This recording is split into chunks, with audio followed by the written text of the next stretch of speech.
It's president of AFA Action. He harkens back to the 2018 primary. It's interesting when Mo Brooks, Roy Moore, and Luther Strange were in the primary election that Mo Brooks came in last.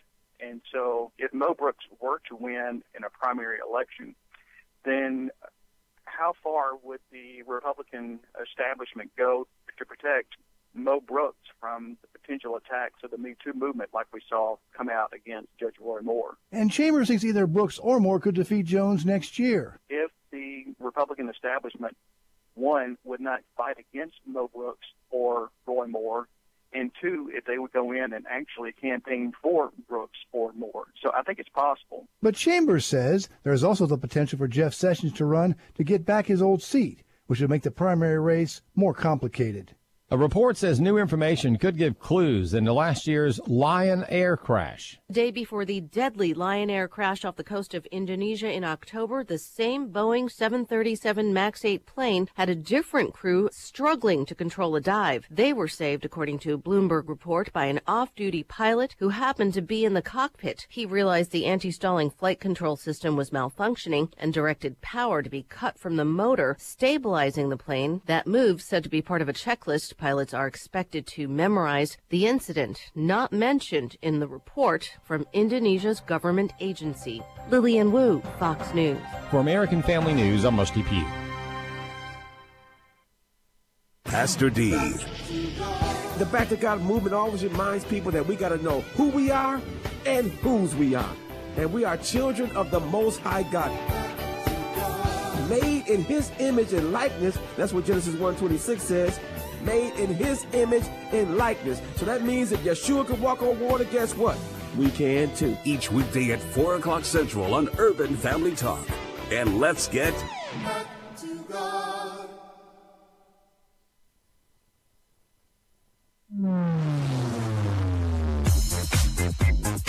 She's sharp, pointed, and insightful. This is Stacy on the Right on American Family Radio and Urban Family Talk. It's really important to capture kids when they're in high school, when they're interested in all of this, when they're learning about government, to be able to vote. They think more of those individuals are going to vote Democrats. They think it helps them, just like they think allowing non-citizens would help them. They're at the forefront of social and legislative movements and have earned inclusion in our democracy.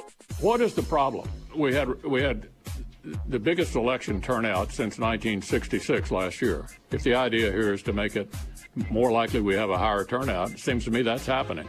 It is the latest push from the left, frustrated with the current conservative majority on the Supreme Court and what it means for their platform for the next few decades. If they can't catch up through the ballot box by winning an election, they want to try doing it in a different way. Now, we would have no interest in that whatsoever. It'll never happen. It won't happen. I guarantee it won't happen for 6 years. And now, Stacy Washington.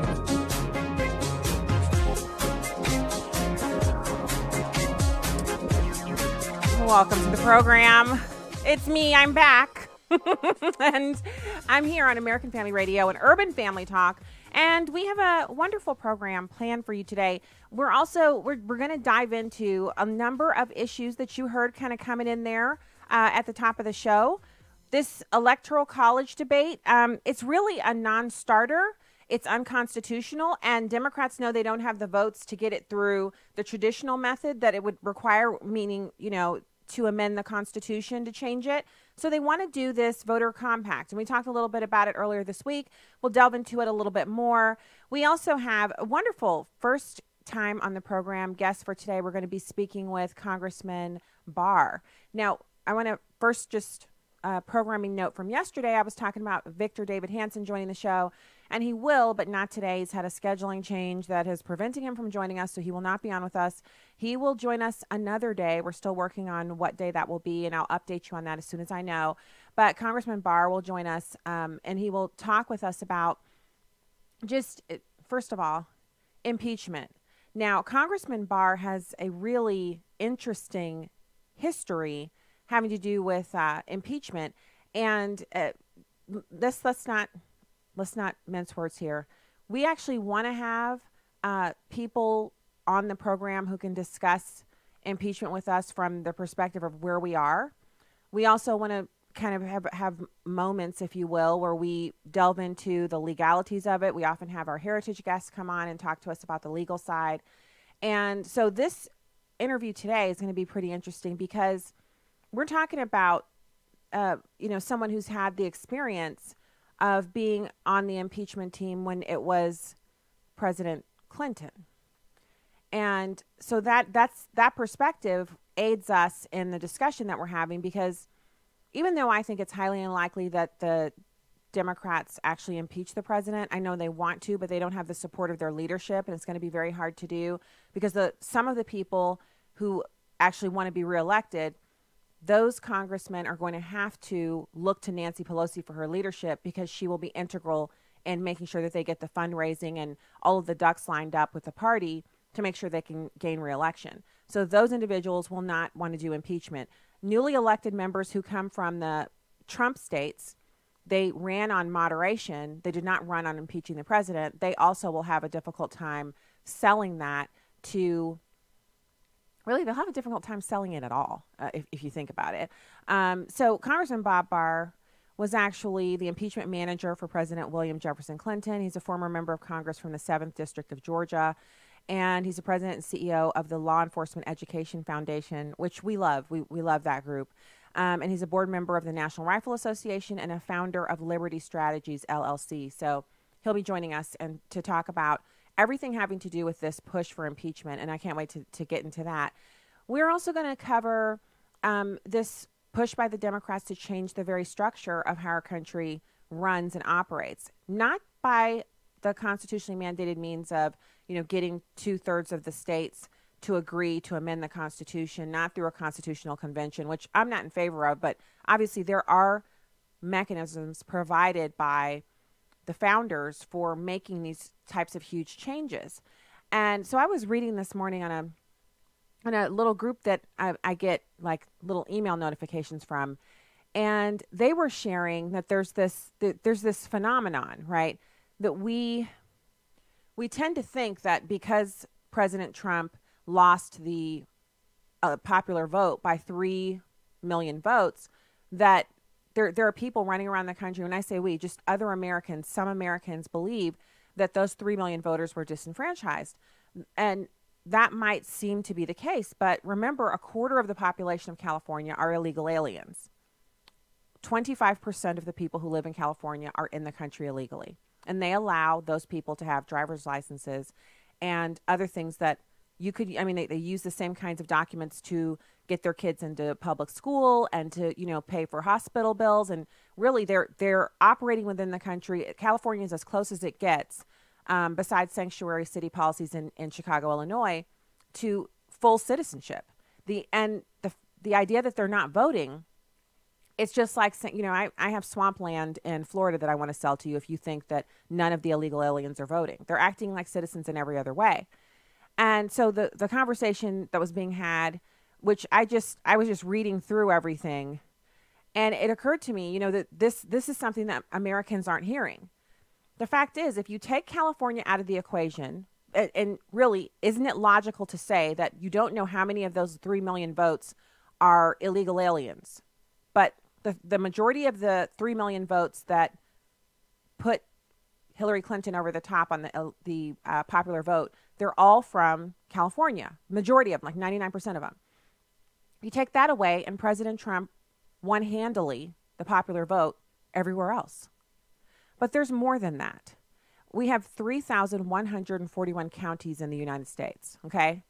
And Trump won 3,084 of them. So this idea that big cities were disenfranchised by the Electoral College doesn't flush out when you look at the other areas of the country.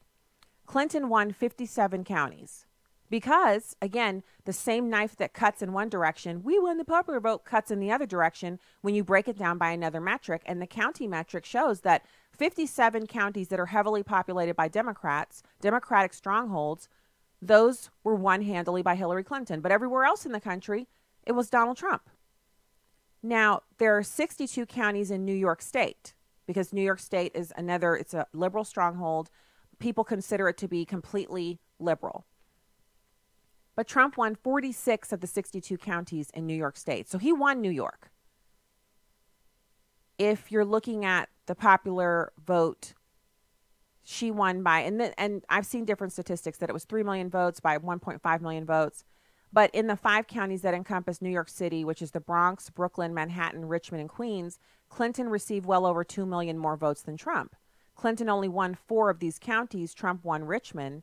Therefore, in these 5 counties alone, more than accounted for Clinton winning the popular vote for that half of the country, right? If it was 3 million votes, then that's half of the popular vote right there in one state and in one geographical area.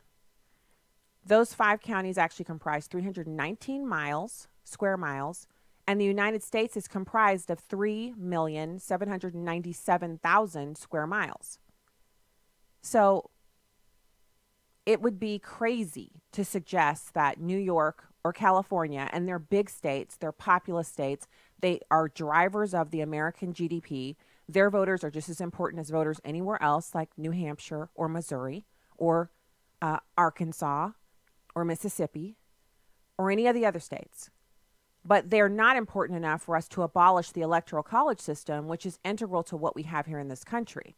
So and it really, it goes to everything. The representative form of government prevents tyranny through mob rule. It's just so much that you learn it when you learn about the Constitution. You learn it when you take a good civics class. A lot of these younger millennials, obviously they didn't get those classes, so they're not able to argue against this idea that people who just have a lot of land, I saw this argument on Twitter this morning, people who have a lot of land in their state but not a lot of people are determining our elections instead of the actual people.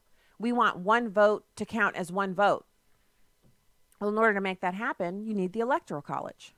Mob rule is their so-called democratic system where everyone gets one vote and the popular vote rules, which means just pack a bunch of states with illegal aliens, let a little voter fraud into it, and only the population centers matter. It's just, I don't get it. I don't get why anybody would want to go with that. So we're going to get to the story about a journalist accusing Twitter of testing a more extreme version of the shadow ban technique on his account.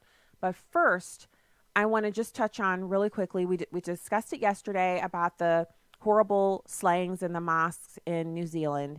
And you have this former White House Homeland Security advisor, Tom Bossert, saying that he believes that the way that horrible massacre was live streamed, and it wasn't stopped during the live stream, even though people were reporting it. Not enough people reported it fast enough for Facebook to catch it in the minutes that it was live streamed. And so it had to be taken down afterwards after, untold numbers of people had already seen it live.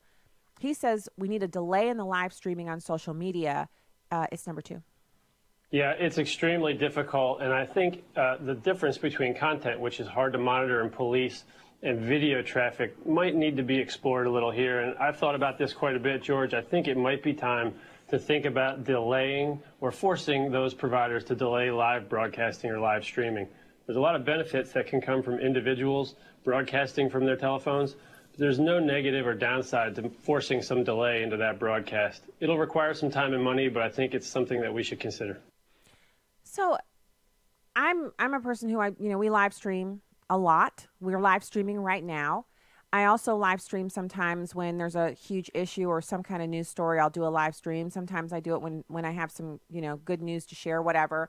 And that's no different than multiple millions of people all over the place who are live streaming for personal reasons, for, whatever the content.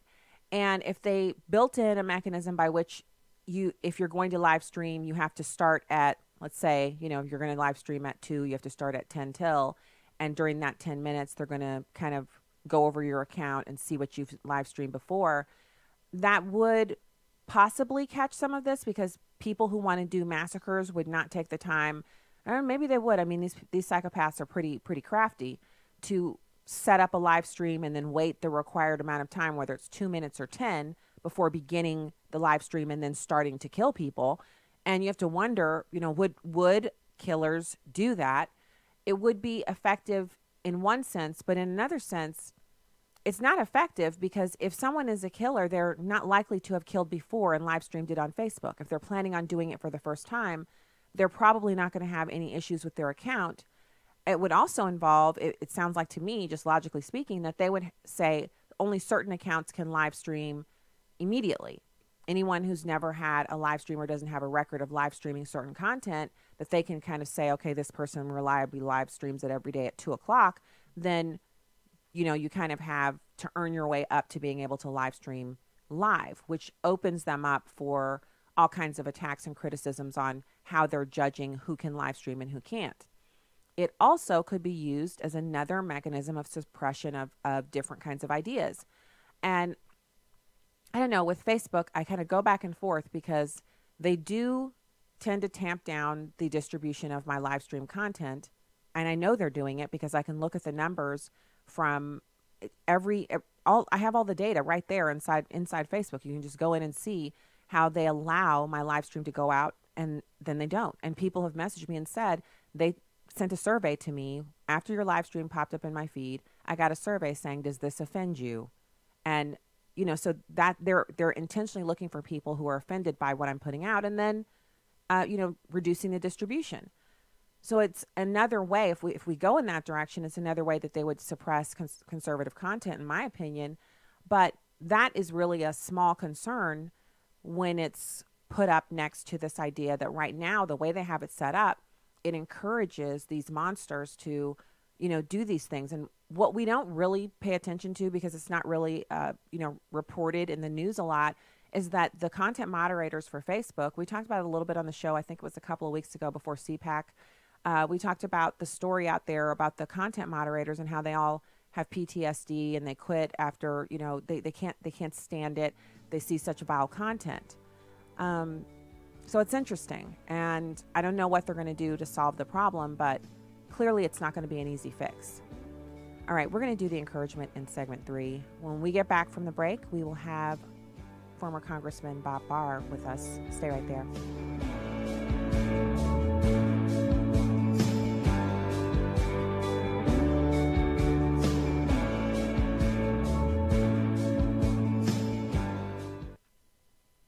On the first day of the week, very early in the morning, we took the spices that we'd prepared and we went into the tomb.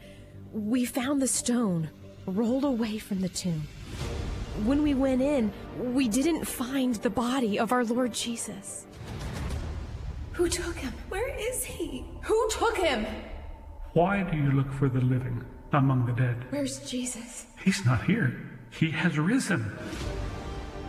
Jesus was alive. He's alive. Jesus was betrayed, abandoned, mocked, beaten, and then crucified on a cross for sinners like you and me.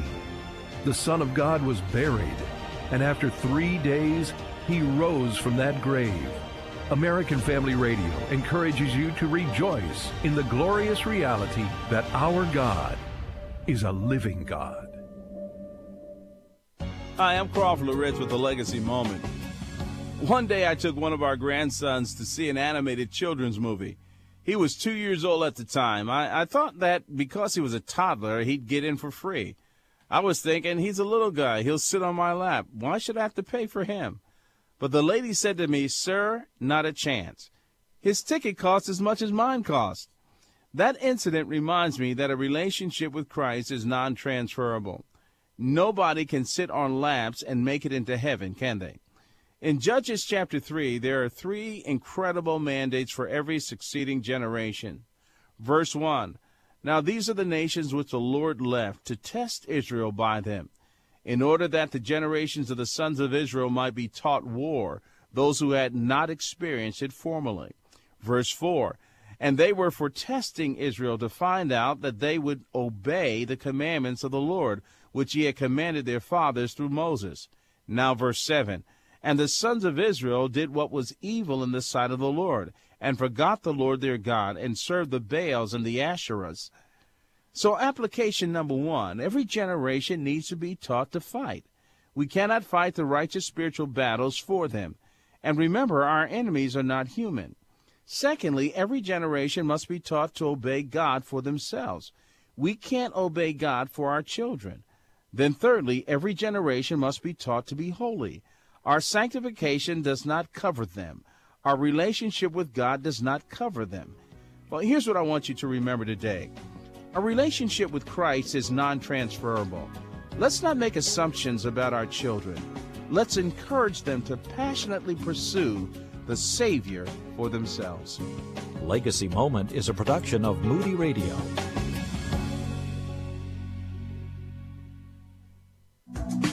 You can watch a live stream of the show on Facebook or YouTube at Stacy on the Right. Now, back to the show on American Family Radio and Urban Family Talk. Welcome back to the program. Thanks for being with us today. You can find out more at afr.net or urbanfamilytalk.com. And hit the subscribe button on Facebook where you can find all of our pages, American Family Association, American Family Radio, Stacy on the Right Show, Urban Family Talk. All of those you can check out and hit the like button. Right now, it's my pleasure to welcome former Congressman Bob Barr. He was the impeachment manager for President William Jefferson Clinton, former member of Congress, 7th District of Georgia, president and CEO of the Law Enforcement Education Foundation, and board member of the NRA, of which I am a member, founder of Liberty Strategies, LLC. Congressman Barr, thank you for joining us today. Thank you. Great to be with you, Stacy. So I'm dying to hear what you have to say because there's so much chatter about impeachment. Impeachment, it'll never happen. Impeachment, it could happen. Even Nancy Pelosi has now come out and gone on the record, which I found kind of shocking, saying that, she's not in favor of impeachment. It divides the country and she's for unity, which to me is her signaling to Democrats that this is a fool's errand and will cost them 2020. What do you see happening? I'm sorry, Stacy, I didn't catch the very end of what you said. What do you see happening here with impeachment and the president? The problem, one of the main problems, Stacy, is that very few people, even including members of Congress, really understand what impeachment is. That is, what it was intended to be, how it is set forth in our Constitution, and how it should be dealt with.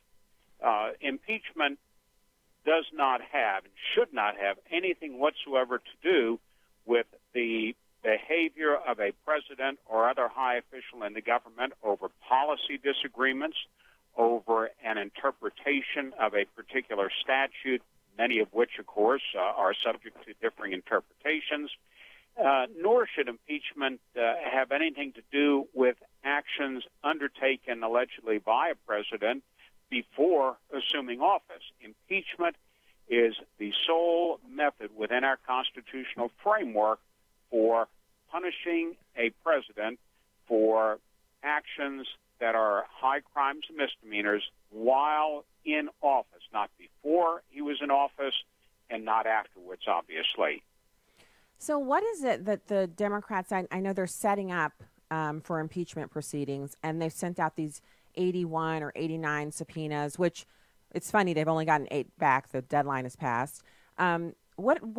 What are they setting up? Because it's almost as if they don't understand what you just explained, that it's not for actions taken before, it's things he did while he was the president.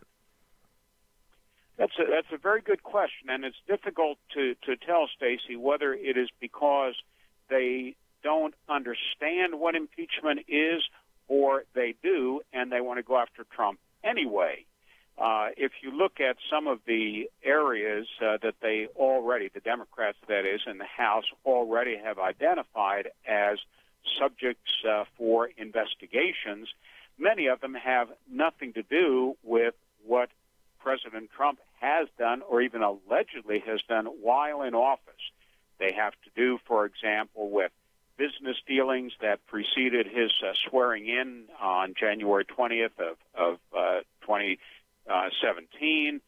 They have to do with his relationship, alleged relationship with his former outside lawyer, Michael Cohen, the allegations of payoffs.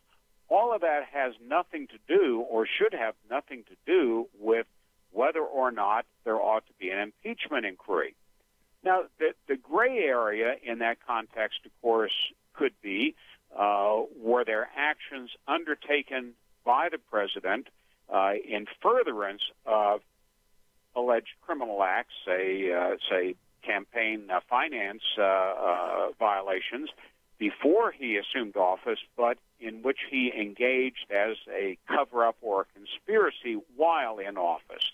So there is a gray area there, but by and large, what it appears to me to be under undertaking here or unfolding here is simply an effort by the Democratic leadership in the House, particularly the Judiciary Committee and the Government Oversight Committee, also some of the other committees, but those two primarily, to simply investigate Trump because they don't like Trump and they wish he had not been elected.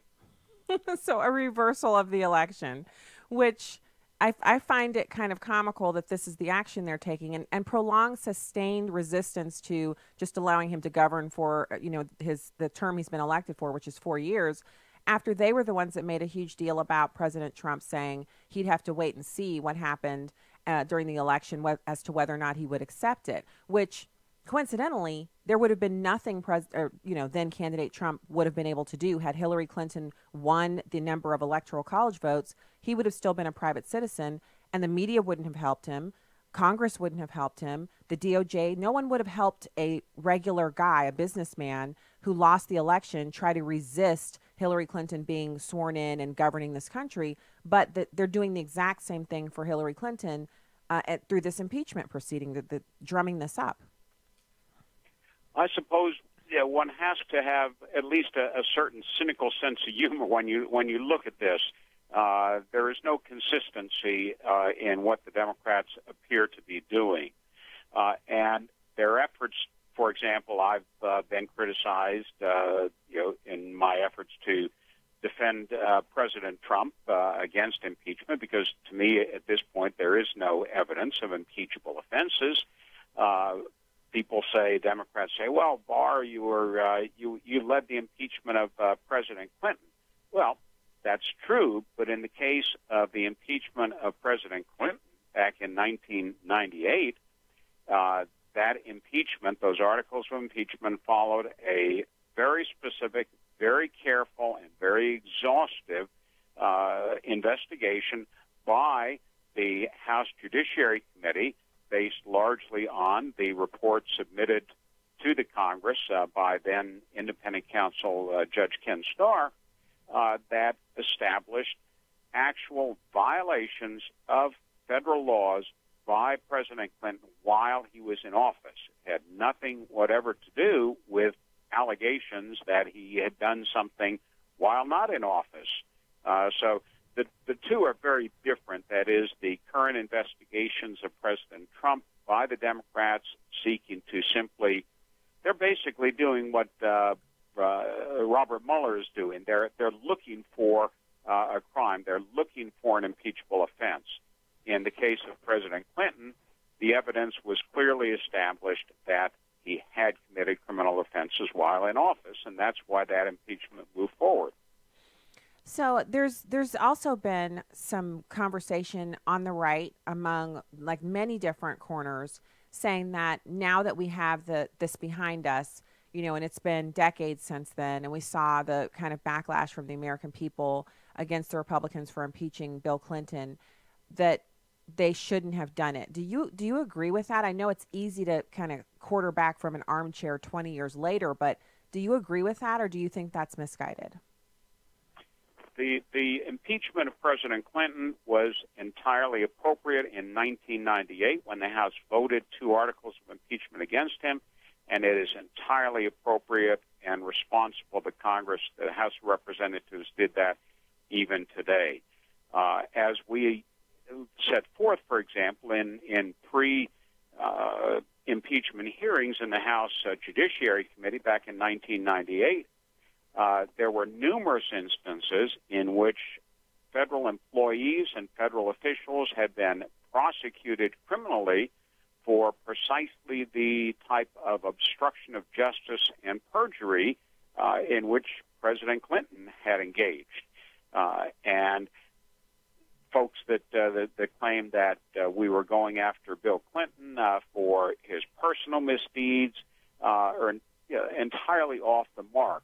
He was impeached because, as president and while president, he violated important federal laws relating to the integrity of our judicial process, that is, obstructing justice and perjured testimony, the underpinning of the basic fairness in our judicial system.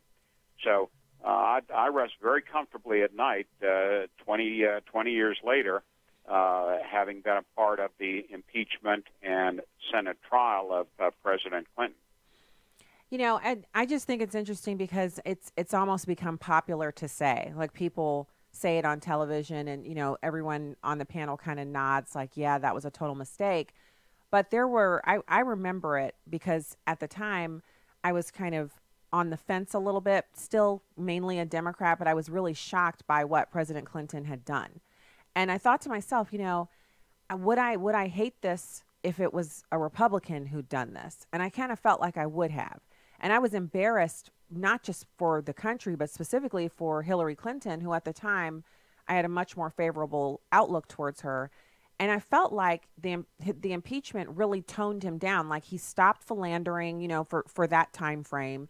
And it kept him much more in the line of like he stopped law breaking, if you will. It seemed like it tamped him down and settled him to a point where he could go on.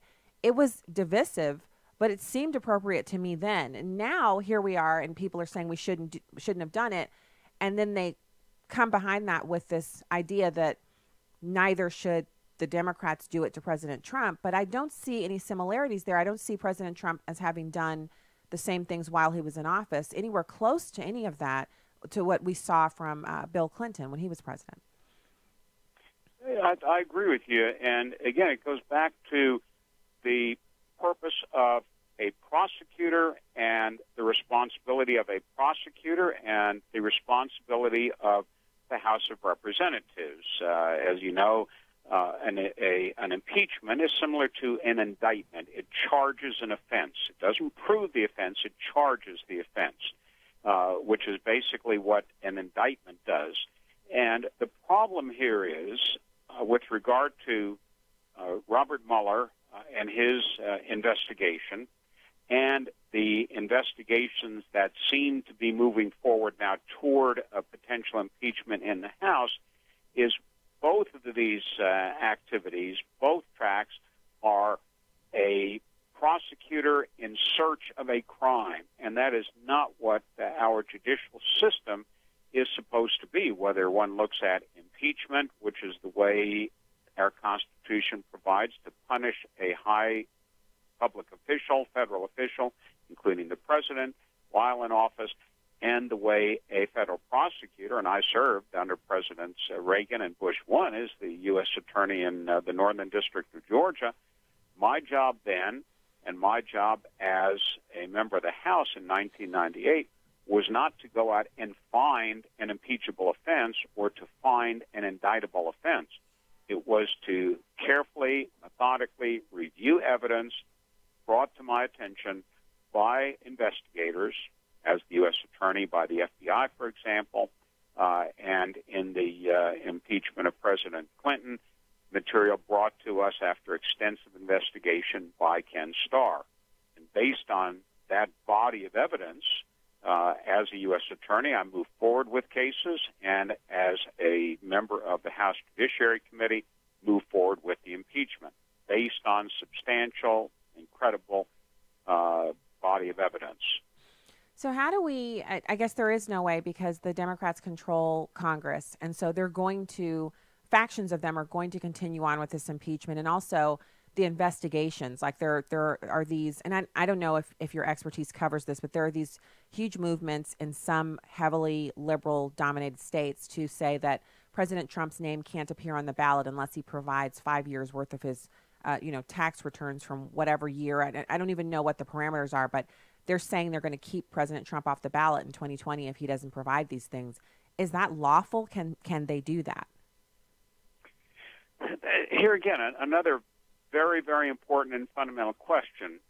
Is it lawful? Is it appropriate? Those are two very different things, similar, for example, to the current debate over whether President Trump appropriately declared a national emergency with regard to our southern border in order to shift funds from certain projects to building the wall. Was it lawful lawful? Is it lawful what the president did? I believe that it is. The law does provide authority for a president to declare an emergency and then shift funds from one project to another, for example. Is it good policy? I don't think so. With regard to President Trump, I have no problem, or would have no problem, with the House through either the Government Oversight Committee or the House Judiciary Committee, if there is, in fact, credible, legitimate evidence brought to the attention of those committees that the president has engaged in wrongful acts that rise to the level of a high crime or misdemeanor while in office, then the House ought to pursue that. That is a responsibility of the House, the same as it was a responsibility of the House when I was in the House back in 1998 with the impeachment of President Clinton. But I don't see at this point that threshold having been met. Now, it may be in the Mueller report. We don't know. But by the hints and sort of reading in between the lines, I'm not sure it's there. Of course, we don't know yet. We haven't seen what may come out through the U.S. Attorney's Office in the Southern District of New York, which may be entirely separate and apart from the report that Mr. Mueller provides to the Attorney General, probably in very short order. Okay, well, I thought I would, and I did. Thank you. I learned a lot. I feel like more equipped to discuss this if someone brings it up to me at the Walgreens or the grocery store. Former Congressman Bob Barr, thank you. Thank you for your expertise and for joining us today. Anytime, Stacy. Thank you. All right. Talk to you again soon. We'll be back with more. Stacy on the right. Stay right there.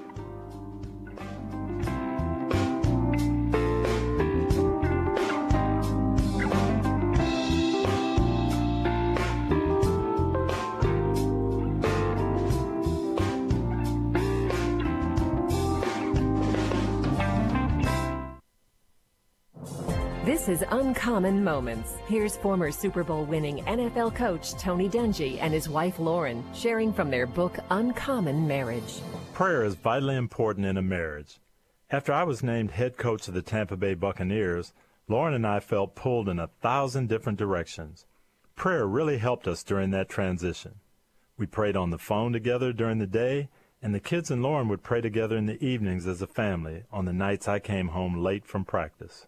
Tony and I have prayed together since the beginning of our marriage. It hasn't always been consistent, but it's a priority that we cherish. So don't let a hectic schedule or other excuses get in the way of going to God in prayer. It's the key to success for any marriage. Tony and Lauren Dungy, authors of Uncommon Marriage, learning about lasting love and overcoming life's obstacles together. Discover more at CoachDungy.com. Equipped with Chris Brooks. This program is an apologetic endeavor. What I want to do is really train you in the art and science of defending and commending your Christian faith to people who maybe they've been hurt by the church, maybe they don't believe like you believe, and you're saying to yourself, how do I have an effective conversation with them? Well, we're looking for an evangelistic edge, if you will, that will allow us to more effectively, more contextualize the gospel so that we can reach men and women for Christ. Quite often, the on-ramp, if you will, is looking at culture and taking advantage of the conversations that folks are already having and saying, how can I leverage this to get people to talk about Jesus? This show becomes kind of massively significant to you if your desire is to reach people for Christ. Get equipped with Chris Brooks. Join me Monday through Friday at noon Central Time on Urban Family Talk.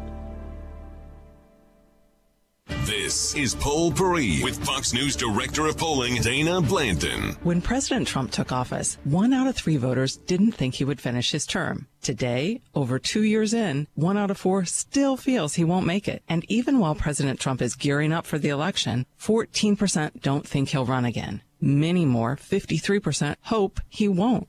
Of course, most 2016 Trump voters want to keep him as the Republican nominee, 77%. However, nearly a quarter of those who voted for him last time aren't ready to sign on for another 4 years. It's not surprising then, the poll rate the Democrats' chances of beating President Trump as excellent or good. That includes 3 in 10 Republicans who think odds are a Democrat will win. Do these numbers add up to bad news for the president? Don't bet on it. They're almost the same percentages who expected Hillary Clinton would defeat Donald Trump in 2016. I'm Dana Blanton, and that's your Potpourri. Welcome back to Stacy on the Right on American Family Radio and Urban Family Talk.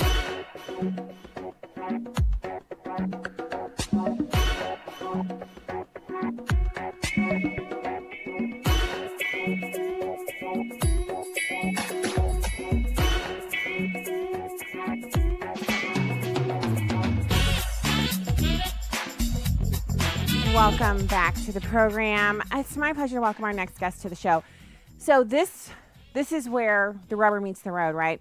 We want to talk about the scandals that happened during the Obama administration, and we want to do so with experts. We want to make sure that we're covering everything from the perspective of data and information and what actually happened. So this is a great opportunity for us. We have Kenny Stein, Director of Policy at IER. Kenny, thank you for joining the show today. Thank you for having me. So let's talk about this. 10 years ago on Wednesday, solar energy startup Solyndra was guaranteed a $535 million loan by the Obama administration and went bankrupt 2 years later. And I only heard crickets about it in the media. The only reason I knew it happened was because Breitbart and other news outlets on the right were reporting on it. And then, of course, Michelle Malkin wrote a book and covered it in there. And I mean, I know about it, but most Americans just think, oh, green energy is something we don't do enough of. Right, exactly. And what made it so egregious that the bankruptcy was kind of ignored was that Solyndra had been the face of the Obama administration's clean energy financing. President Obama went to Solyndra and gave a big speech there and talked about how Solyndra is the future, and this is our green future, and this is the future of our economy is companies like Solyndra. And then less than a year later, it went bankrupt. And yeah, a lot of people chose not to talk about it because they didn't want to make the Obama administration look bad. So, is there something more important than not making them look bad? And I'm being facetious with you, Kenny, but I mean, it just seems like we can trace not wanting the Obama administration or President Obama to look bad back to tons of news and information simply not being reported and not discussed, and billions of taxpayer dollars going down the drain because we don't want to embarrass this one guy. Right, that's true, and you're right. It's beyond just the Obama administration. It's the larger ideology. This obsessive focus on wind power and solar power as somehow being the future, and you're on the right side of history if you believe in wind and solar power. So there's this underlying ideology that every time one of these companies fails or has economic problems, or you have like Tesla has given up on installing solar panels because they can't make money off of it. Every time one of these things happens, people don't like to report on it because that would undermine their long-term, bending the arc of history towards just using wind and solar to generate electricity. Okay, so Kenny, let's just have a chat. It's just you and I. We can tell the truth. We can not hold on to the fact that we're on the right. If solar power and wind power generated enough energy to be viable sources to replace carbon-based fuels, would you support them? If there was a means for supplying it at an affordable cost, yeah, sure. And frankly, there's some parts of this country where wind or solar, actually makes sense for a generation. Like Southern California, the perfect example. It's very, very sunny. It gets hot during the day because of all that sun. So solar power is actually a useful part of the energy grid to provide electricity there. The problem is that what the real advocates of wind and solar support is not just having wind and solar be part of the mix, where it makes sense, where it's cheap. What they want is 100% renewables. They want to change over all of our electricity production to wind and solar. And just as a pure matter of land and physics, that's just not possible. We don't have enough space, and we don't have enough. Wind and solar are so diffused to take the huge amount of land to generate electricity. And when you start talking about replacing our entire electricity supply with wind and solar, it's just not feasible. It's not. And that's really where I depart. Yeah, me too. So when I first heard about solar panels 20 some odd years ago, I told my husband, I said, if that's the future, I'm all about it. Like, wouldn't it be cool to have a house with solar panels on it? And my husband said, yeah, I mean, if it's cheaper and it's better for the environment. And now, admittedly, back then we were in the no man's land of just beginning to earn some money, just beginning to see a real tax burden appear, moving to the Midwest, kind of figuring out politically that we weren't really as leftist as we thought we were. But on that issue, we didn't really see it as a political issue. It was more like, if it's good for the environment and it's an alternative to fossil fuels that burns cleaner, or doesn't burn at all, I was waiting for the wind farms to pop up all over the country, and for there, it didn't occur to me that there'd be bird strikes and that endangered birds would be killed by the thousands by these things, and none of that stuff occurred to me. I was all for it, and I remained positive about it until I realized that it was really just a wealth transfer scheme. People who know it's not viable for the entire country, yet they still went out and got these huge. It was like a part of the infrastructure package. They submitted these proposals, and they knew they couldn't get the job done. They burned through taxpayer dollars, and now they're gone off in the wind. They're never going to be prosecuted for that theft. And we're left holding the bag, trying to explain to a bunch of angry toddlers that we would support wind if it would work. It just won't work. Right, that's the thing. And this is an underlying ideological thing. When you talk about solar energy, like I said, Southern California, Arizona, yeah, it might make sense. But there is in no world do solar panels make sense in Massachusetts during the winter or in Minnesota during the winter. It's very obvious that can't be your only source of electricity generation. You have to have something else. And, right now that's coal and natural gas mainly, with a little bit of nuclear. But, of course, the wind and solar folks don't like nuclear either. So their myopic focus is just on wind and solar. And once you recognize that this is an ideological obsession, suddenly a lot of their arguments become extremely hollow. What's funny to me is that so Americans are really kind of just like, they're super reasonable. You know what I mean? Like, so take away the 10% of people who are against everything and the 10% of people who are really just ninnies who go for anything. And that 80% that's left are very reasonable. And so if you can say, look, we'll transition you to solar and wind power, and this is how much money you'll save a month, and this is how much you'll spend, and this is when you'll recoup the cost back, and here are the cities that have already done it that are near you in your same geographical area, so same weather. And so we know this will work. It's proven. Americans are really reasonable about that, but they're really unreasonable when you say, we want you to do solar and wind power. We know it won't work for you because you live in Missouri and you don't have enough sunny days a year, but we don't care because we care about the environment more than you and your desire to have, AC and heating. Right, exactly. Yeah, and you talk about the affordability side of it, and yeah, that you can persuade people, depending on their circumstances, that it makes sense for them financially. But the other huge question mark, is reliability. Like, electricity needs to be always on. You need to be able to flip your light switch and it works. Mm-hmm. The problem is that wind and solar are intermittent, so there's no guarantee you're going to have that electricity supply at the time. So again, you need some sort of backup, and if you're putting all this wind and solar on the grid, somebody has to pay to maintain that coal plant or gas plant that it sometimes is just sitting there not earning money. Mm-hmm. But everybody on the grid has to pay to maintain that backup capacity, in addition to paying for what their wind and solar installations. So it's layering on costs, raising electricity bills, and maybe at some marginal benefit for reducing carbon dioxide emissions, but it's the whole thing it doesn't all add up. That's the key. I get a little upset about it, Kenny, because of kind of what I just shared about everybody being really reasonable and totally being for it if it would work. But the downside to what you've just explained is that if we're forced to do wind and solar, the costs are borne by everyone, obviously, but the costs hurt the most at the middle income and below levels, because if you're in, if you're in a middle income situation or you're at the median, 57,000 a year for a family of 4, you can't afford a spike in your electricity bill of 20% to accommodate the, Green New Deal forcing wind power into your area. And for people who are living below that, where they have a set budget and they have each amount is set per month, they have a set income and they can't deviate from that.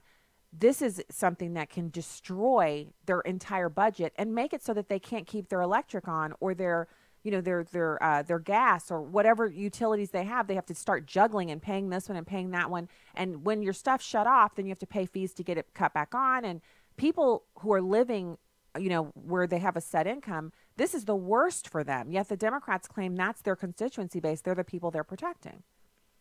Right. It's a huge deal because, as you said, the people at the lower end of the income scale, they spend a much higher percentage of their income on gas and on utilities. And so even a tiny increase, like you hear a lot from the Green folks that, this might increase electricity rates a little bit, but that will encourage people to use less. Well, that little bit of increase hits people at the bottom like a jackhammer. I mean, it's crazy. And I'll use California as another.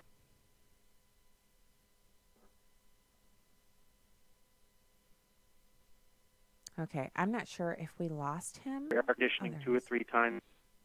They don't notice those higher electricity prices. The people in the Central Valley of California, where it gets blazing hot all summer, and they have to run air conditioning 24/7, they're also the poorer people, too, because the rich folks live on the coast with the nice weather. So it's like a double whammy, and that can be compounded throughout the United States. People who live on the coast don't necessarily need as much energy consumption as a lot of folks who live in the central part of the United States. And, so I want to share something anecdotally, and Katie, I think you'll kind of see where I'm going with this. I grew up in, so-called military housing in Germany. And so when they noticed energy spikes where people were using a lot of energy, and sometimes it would be concentrated to, this neighborhood or these 3 buildings or what have you, we had these German-style apartments that we lived in. What they would do is they would start a public information campaign. And since we only had Armed Forces Radio and Armed Forces Network television, you're going to catch these commercials because you're going to watch your show and it's going to be on and you're going to see it. And the commercials had these jazzy little, they were jingles. Don't shop when you're hungry. No, no, no. Don't shop. I still remember them to this day. This was so many years ago. I won't say how many. So, Kenny, they had one about electricity, which was when you leave a room, shut the light out. When you're brushing your teeth, shut the water off. This money that's saved can be used to keep our facilities nice, to improve, the neighborhood, to add on things. And they would encourage that. And I remember distinctly, like I would leave my room and leave the lamp on, because when I walk back in my room, I want the lamp to already be on. And my mom would say, what have they told us? Cut that out. So she would make you go back in your bedroom and cut the lamp out. And we would do the same thing at night. There weren't as many lights to cut out because if you weren't in the kitchen, the light in the kitchen was off. If you weren't in the dining room, the light was off. And we lived that way. And it kind of persists to this day. Like I cut lights out unless it's about to get dark and I need some lights on in the house. I cut lights out. It still persists. Public information campaigns are much more effective than charging people more for their energy and expecting them to use less when you can't help how much energy you need to run your furnace or your air conditioner. You have to run those things because if you don't, in some parts of the country, you die from heat exposure. So, I just don't understand why they don't do that instead. Well, and you make a perfect point. We just saw a couple weeks ago during the big polar vortex up in Michigan and Wisconsin, they were having shortages of natural gas, and they were asking people to lower their thermostats down into the 60s in the middle of this massive temperature drop. And it's like, once those temperatures start getting that low, people will die. Like you can't turn it down any further. Right. So yes, that's this assumption that somehow you can manage the demand. Sometimes you have to have power. Like there's just no way around it. You have to have it. Right. And Americans expect it. And I don't think they shouldn't. We are not the hermit kingdom of North Korea. We should be able to provide continuous electrical and gas or whatever you're using for your heat. We should be able to provide that. And anything that prevents that, Americans are not going to be for it, which I think is why we see these kind of green energy companies. They go to the government to try to get the government to force it on certain areas.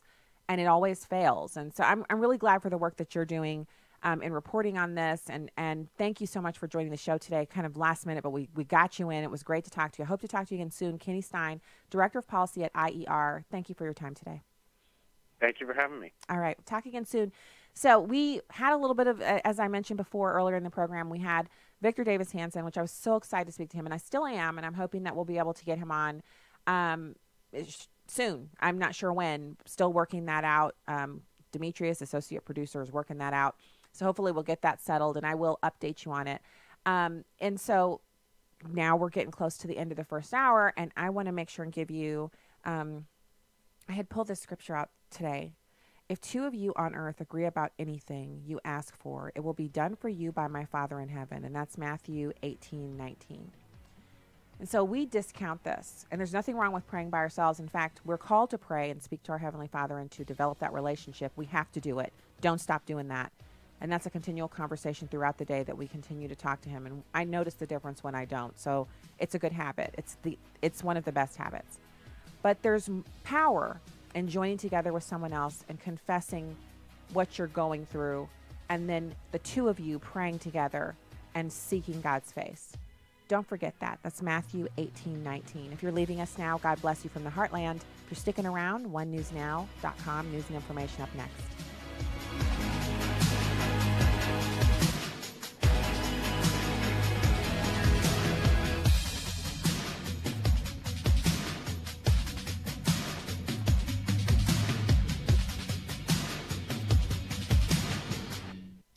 Urban Family Talk. Urban Family Talk.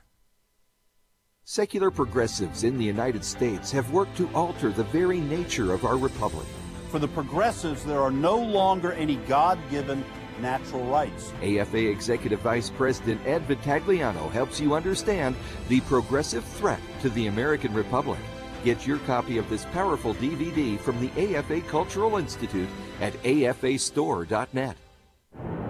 Truth, wisdom, empowerment. Urban Family Talk, a ministry of the American Family Association. American Family News, I'm Steve Pugh. The investigation continues into 2 Boeing crashes within 6 months, including a new report out on the Lion Air crash. Simon Owen has more. These are new revelations about Lion Air Flight 610, which crashed into the Java Sea off Indonesia in October, killing all 189 people on board. Reuters reporting that sources say the cockpit voice recorder from that flight captures the pilots scrambling through a handbook, trying to learn why the plane was lurching downwards. But before they could find an answer, it hit the water. Experts investigating the second crash in Ethiopia say there are, quote, clear similarities between the disasters. Simon Owen, Fox News. There are concerns flames could spark back up at the scene of a now extinguished chemical plant fire near Houston. Ignition is possible, but with every passing hour, the risk of that is reduced. Intercontinental Terminals Company spokesperson Alice Richardson says crews are still spraying the tanks with foam and other fire suppression materials in hopes of keeping them cool. The fire was declared out around 3 this morning after almost 3 days. Governor Phil Bryant of Mississippi says he will sign Senate Bill 2116, described as the so-called heartbeat bill. The measure bans most abortions once a baby's heartbeat is detected, usually around 6 weeks into pregnancy. While it saves the baby's life, Jamison Taylor of the Mississippi Center for Public Policy says it also protects the health and safety of the mother. Roe v. Wade is old case law based on old science. It is also dangerous case law. According to the pro-abortion Guttmacher Institute, the risk of a mother dying as a result of an abortion increases more than 2,100% beginning after 8 weeks. Maternal mortality increases by 38% with every week after 8 weeks gestation. The heartbeat bill is going to advance the state's interest in protecting maternal health. A former attorney for the Justice Department thinks a high school student has a chance at winning a federal lawsuit against the Washington Post and CNN. More from Chris Woodward. Nicholas Sandman and his parents are suing the Washington Post and CNN for defamation. Sandman is one of the Covington High School students that the news outlet said harassed people at this year's March for Life in Washington, D.C. But speaking on Sandy Rios in the morning on AFR Talk, Hans von Spakovsky said Sandman did not do anything. They got everything completely wrong and totally reversed.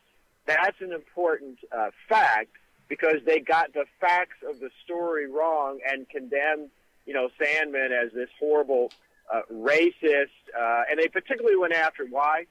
Because he was wearing a souvenir Make America Great hat on. A full video of what happened was posted soon after the events in question. Sandman has a big advantage in this defamation lawsuit, and that's because he's not a public figure.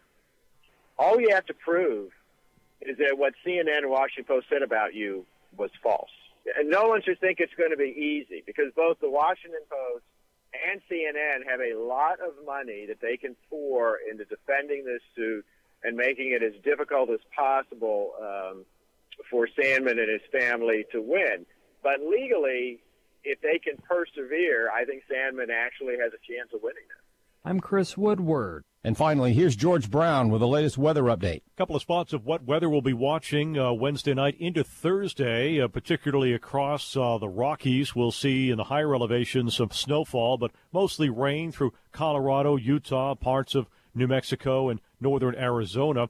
That other spot we're watching, too, is in the northeast and mid-Atlantic states. Some heavier rain moving in late in the day on Thursday, particularly into Thursday night. Boston, you'll see a high of 50 degrees. New York will be around 50 as well. Down through the Carolinas, could see some showers along the coast, but inland things are looking good in the southeast. Atlanta, partly sunny, 62 degrees, sunshine, 72 in Tampa. Across the Midwest, where you've been dealing with all that rain, things are finally looking good. Some relief there for Chicago, partly sunny with a high of 50, 52 in St. Louis, 72 degrees in Dallas, and 74 in Houston during the day on Thursday. George Brown, NBC News Radio. For American Family News, I'm Musty Pugh.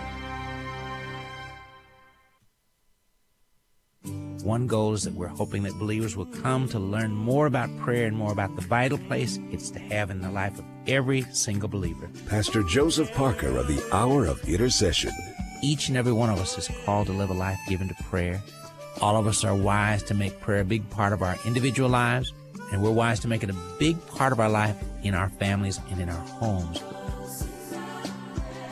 Listen weekday afternoons at 1 Central here on Urban Family Talk.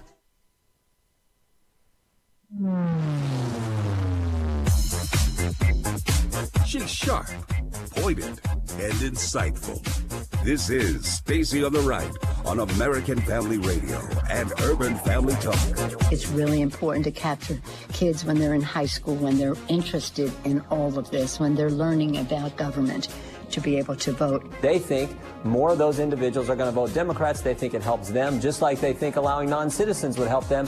They're at the forefront of social and legislative movements and have earned inclusion in our democracy.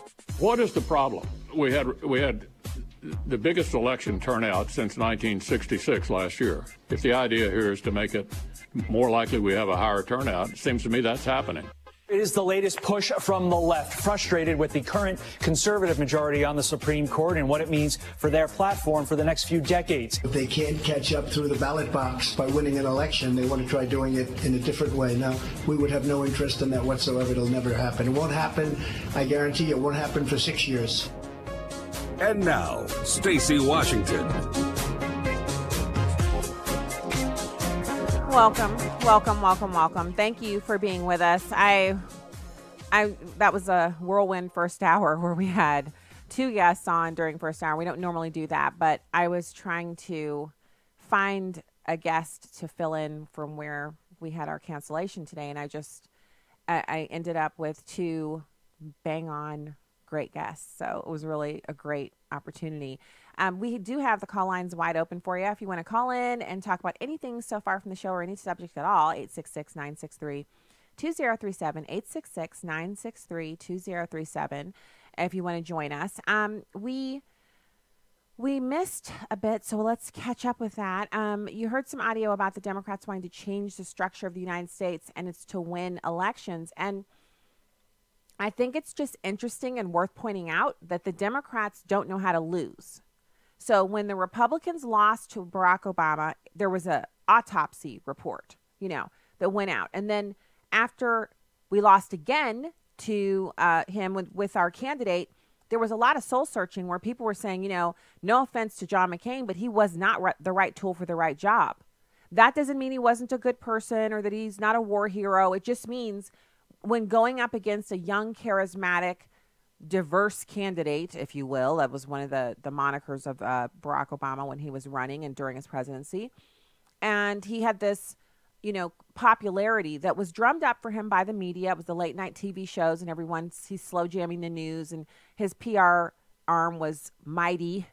They really created a persona for him that he was so cool and so hip, and that spoke to a lot of people. And we ran a candidate who, a genuinely decent individual, but it was his turn. And so we let him have the nomination over candidates that could have really gone up against Barack Obama.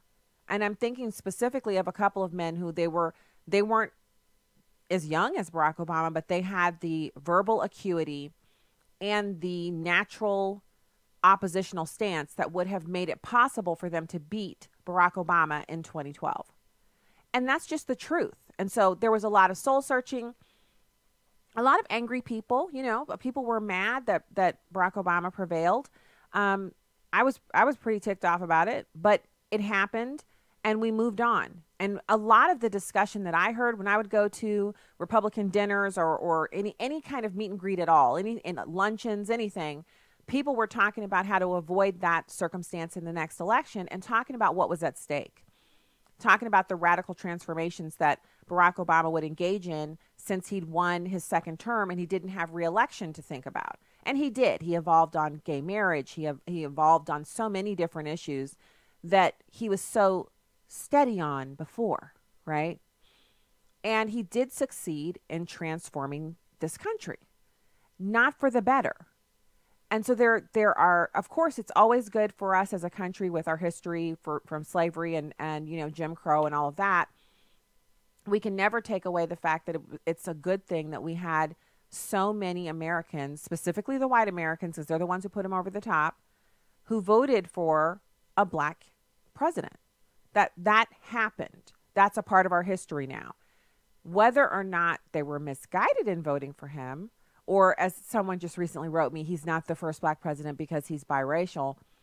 I'm not going to traffic in that. It's a waste of time to try to parse out how black he is or what have you. He presents, to the eye as a black person. That's what he claimed, and that's what he is. I think we're wasting time arguing about that when we could, really, what happened was people were sick of that process. It was the fact that a certain part, just a thin sliver of individuals, made it John McCain the nominee. It had to be John McCain. There was no other. I remember being somewhere. I've related this before. I was at one of those happy hour cocktail things where a restaurant serves heavy hors d'oeuvres and they put you in one of their meeting spaces. So you're in the restaurant, but you're in a big area, and there are the tall tables and you stand around and talk. And they had a couple of statewide politicians here in Missouri were talking at this event, and it was downtown Clayton. And I remember going with one of my friends, one of my girlfriends, she's a doctor. She goes, let's go to this thing. Did you see this on Facebook? I'm like, yeah, I did. She's like, let's go. I said, ooh, I always go by myself. She said, not tonight. We're going together. Let's go. So we went, and we're standing around, like we're over in the side. And we each had a little plate of hors d'oeuvres, and we're just talking and like looking around at everybody. And a couple of, elected people came over. They're like, hello, what are you guys doing here? And after they talked to us for a little bit, I brought up the fact that, we're still in the primary and there's still a chance for us to get a candidate who could beat Barack Obama. And he said, oh, that's so cute that you think that could happen. And I said, what do you mean? Someone who could beat him or that we could get a candidate? He said, the nominee is Mitt Romney. And I'm like, no. I'm sitting here arguing with this guy. He goes, I go to the meetings. I know. And he said, I'm not trying to disappoint you and I'm not trying to argue with you, but the nominee is Mitt Romney. It's his turn. I said, I said, we already did It's Your Turn. We had John McCain go up against Barack Obama the first time, and he didn't win. And so we can't go with that same thing. And he said, well, Mitt Romney is not John McCain, and he's going to be the nominee. And so he was like, enjoy your time, yada, yada. We talked about a few other things. He even asked me about the kids, because I'd bumped into him before. I knew him a little bit. And then he left the little stand-up table, and we met a few other people. I remember there was another radio host there that night, and we said hi to him too. And, then she and I hung around afterwards and actually had like light dinner because we'd had some hors d'oeuvres, and we weren't done talking. And then we went our separate ways, back to kids and all that good stuff. And months later, when Mitt Romney was the nominee, his words were ringing in my ear. I was like, how did he know that? How was it already determined when we were in the throes of the primary and we didn't even know who the front runner was? I mean, Mitt Romney didn't have it on lock from day one, but he did. So why am I telling you that? Because that is what we were going through at the time as Republicans, as conservatives, as people on the right. There was no talk of impeaching President Obama, and there was no talk of changing the voting processes or constitutional amendments. There was none of that because we knew we lost. We didn't sell the voters on our plan. It just didn't ring true and it didn't work. And so I know I've said on the program many times that part of me is just waiting for the Democrats to finally accept that Donald Trump is the president and move on. And, we've had many guests on the program, and I've related that to some of them. I've asked, when do they move on? When do they accept it? And to a fault, every guest has said they don't. They're not going to do that. And I kind of was, part of me that doesn't believe that that's true. They are going to. They're going to accept it. But it turns out it looks like they're not. I think Nancy Pelosi has accepted it because she said she doesn't believe in impeachment. She's willing to keep, sucking on her teeth and grinning or gritting her teeth and bearing up underneath the Trump presidency. And she's got her knife sharpened and she's ready to do battle no matter what. Never giving on anything like she did with the border wall negotiations. I think that's her way of, accepting it. No negotiation, no tacking to the middle, no legacy building. Just, I'm Speaker of the House again. I've already built my legacy. And I'm never going to give you anything that you want.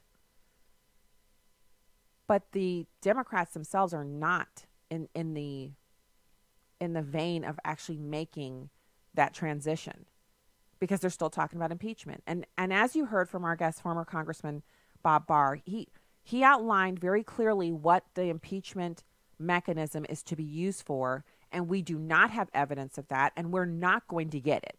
I repeat. The Mueller report is not going to show that the president obstructed anything. It's impossible for him to obstruct justice when executing the duties of his office in a normal fashion. In other words, firing Jim Comey. As insulting as most Democrats find that, they just can't stand it that the dude was fired. It was within the president's purview to fire him, just like he's fired and let go many other people over the course of his presidency. And many other presidents have done the same. Every president has let people go during their tenure. So this is interesting what Continetti, he's the editor-in-chief of the award-winning Washington Free Beacon, and he was talking about this whole thing, the elections, the Democrats, et cetera. It's number one.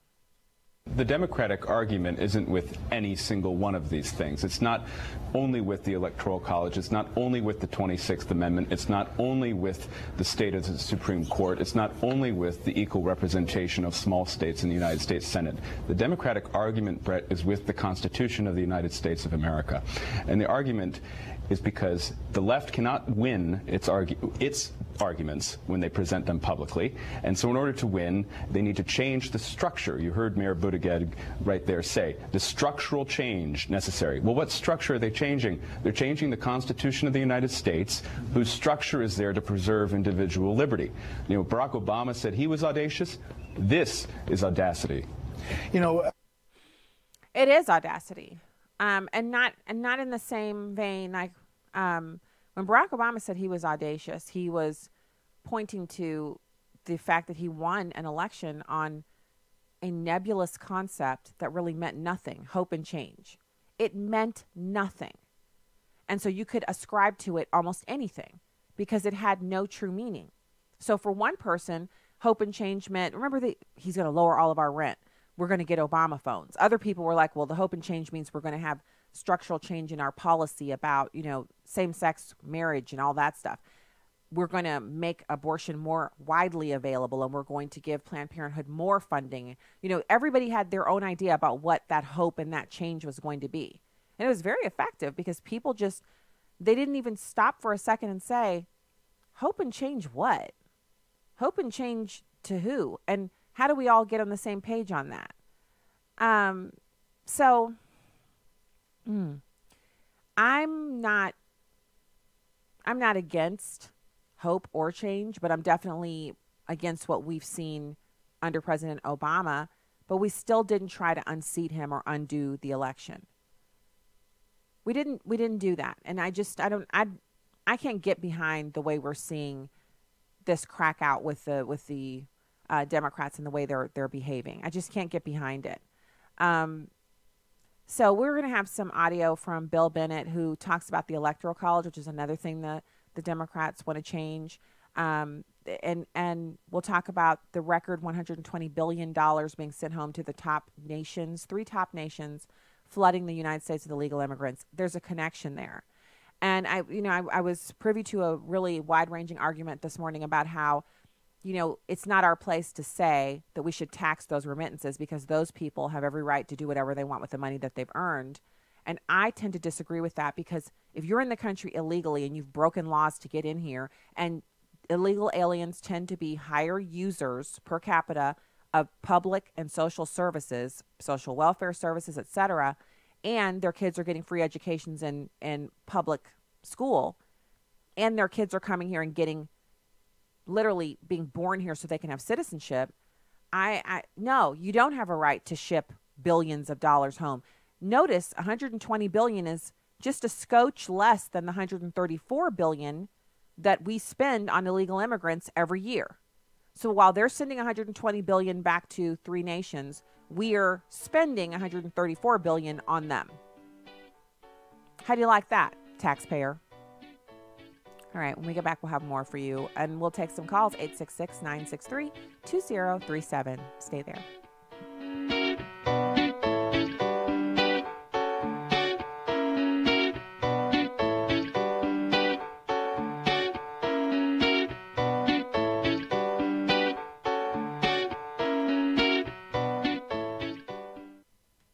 It's amazing but true. When it comes to one of America's biggest household expenditures, healthcare, a lot of people think they've got no choice. People are used to thinking we have to do it this way, but they don't. Yes, you have the freedom to choose an alternative with your healthcare. It's MediShare, and it costs way less than the alternatives. The typical family saves $500 a month, not a year, a month. And if you're single, this can save you a lot too. And let's face it, a big reason MediShare is 400,000 people strong, it just works. They've shared over $3 billion in medical bills, so they can help share your needs too. Joining MediShare for so many people is one of those things that makes you say, why didn't I do this before? So yes, the time has come for something better. Look into joining MediShare and see why so many people are opting out of the old way and into the new. Why not look into this? Just call 855-PSALM-23. That's 855-PSALM-23. 855-PSALM-23. This is Viewpoints with Kirby Anderson. Earlier this month, the Federal Reserve reported that credit card debt for Americans hit $870 billion as of December. That makes it the largest amount ever. Obviously, credit card debt goes up in December because of shopping for Christmas, but this number is way above the credit card load for the past. Nearly 480 million credit cards are in circulation, which is up 100 million from a decade ago during the recession. Using credit cards to purchase items isn't a problem if you pay off the credit card each month. Many Americans are not doing that. About 37 million credit card accounts had a 90-plus day delinquency mark added to their credit report last quarter. That's an increase of almost 2 million from the fourth quarter of 2017. As I've mentioned in previous commentaries, credit card debt isn't the largest debt owed by Americans. First is mortgage debt. Second is auto loan debt. Third is student loan debt. At least some of these other debts, there are assets like a house or a car attached to the debt load. Notice that credit card debt is increasing while incomes for most Americans is also increasing. Economists point out that while incomes are growing, some costs are growing faster. Some of these fast-growing costs are items like medical costs and food purchased away from home. One other item of interest is the fact that older Americans over the age of 60 are holding a significant portion of credit card debt. They account for about 30% of the total. My book, Christians and Economics, is now available in English and Spanish. In the book, I remind us of the dangers of debt. Proverbs 22:7 says, "The rich rule over the poor, and the borrower is a servant to the lender." Don't be enslaved by debt. I'm Kirby Anderson, and that's my point of view.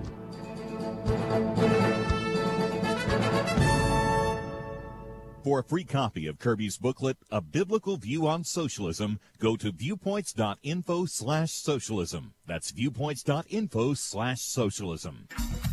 Welcome back to Stacy on the Right on American Family Radio and Urban Family Talk. Yeah, well, I guess the Democrats might want to get rid of the Constitution next. Might as well, given their point of view. There's a reason there's an electoral college. The founders thought that we should not be like the French.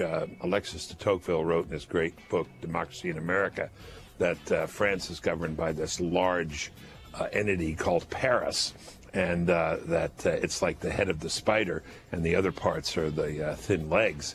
And Tocqueville said the genius of America is that we don't have the country controlled by two large urban masses. And if you have L.A. and New York basically controlling a large part of the popular vote, that's what you'll have.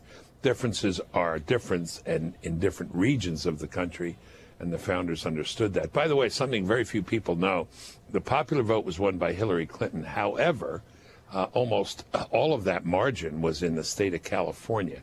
If you take California vote out of it, and I know you can't unless they secede from the Union, which I think they're thinking about, the other 49 states, Donald Trump won the popular vote as well as the electoral vote. So it's a tricky business. But I'll stick with the founders over Elizabeth Warren. Thank you. As will I. Welcome back to the program. Stacy on the Right. Go to afr.net and Urban Family Talk to find out more. We also have our listener stories that's coming up. Share-a-thon is like a month away, and it takes time for us to warm y'all up. So you'll call in and leave a message of a minute or two about how American Family Radio and Urban Family Talk are impacting you, and what do we mean to you? Tell us. We want to hear about the difference we've made in your life, the programming. Have we been there or given the right thought at just the right time? Maybe made you laugh, maybe gave you some information that you've been praying about, and you know, joining with us and praying for the president over our meals. That's one of the things that I hope people are still doing. We'd like to hear your AFR story. It could be a blessing to us and an encouragement and a blessing to others who will hear you in a brief snippet that we'll play during the week of Share-a-thon. So call and share for a minute or two, and you might hear yourself on the radio. 877-876-8893. 877-876-8893. We'd love to hear from you. So don't forget to do that.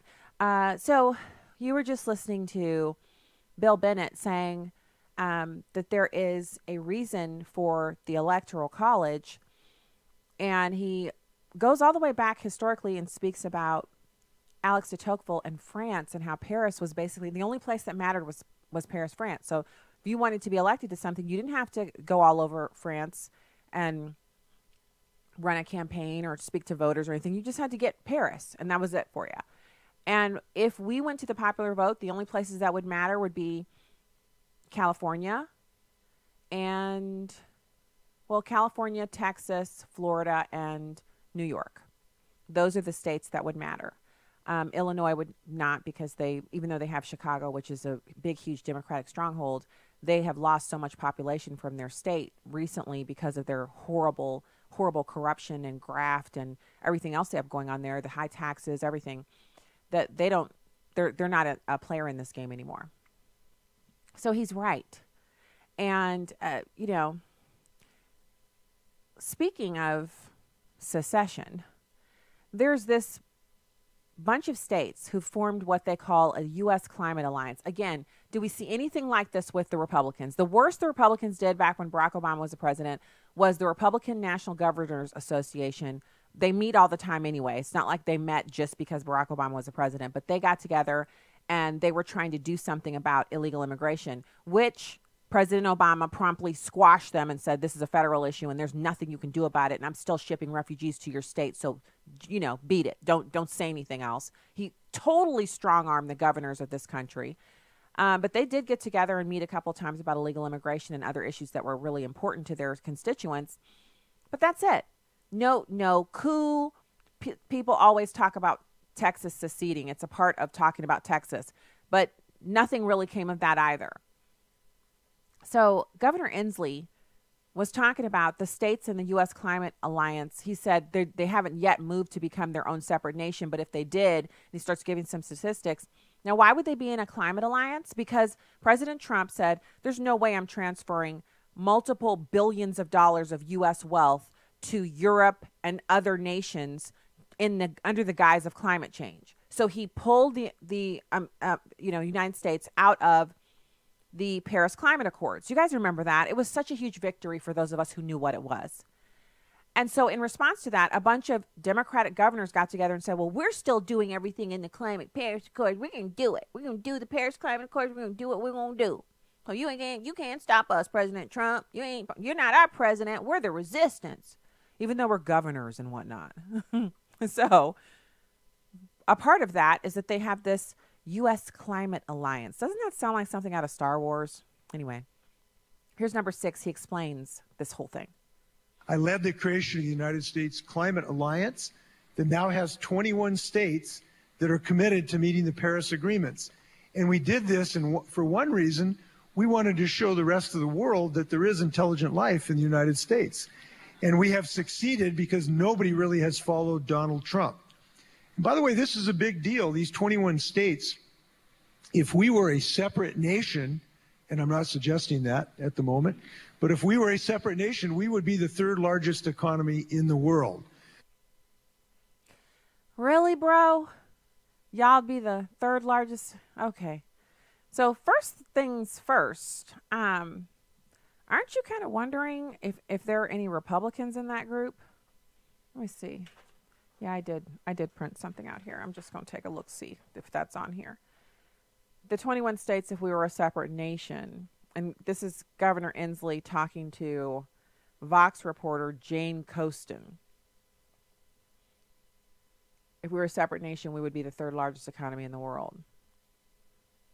The majority of the governors involved in the coalition are Democrats, but 2 nasty little Republicans are in there.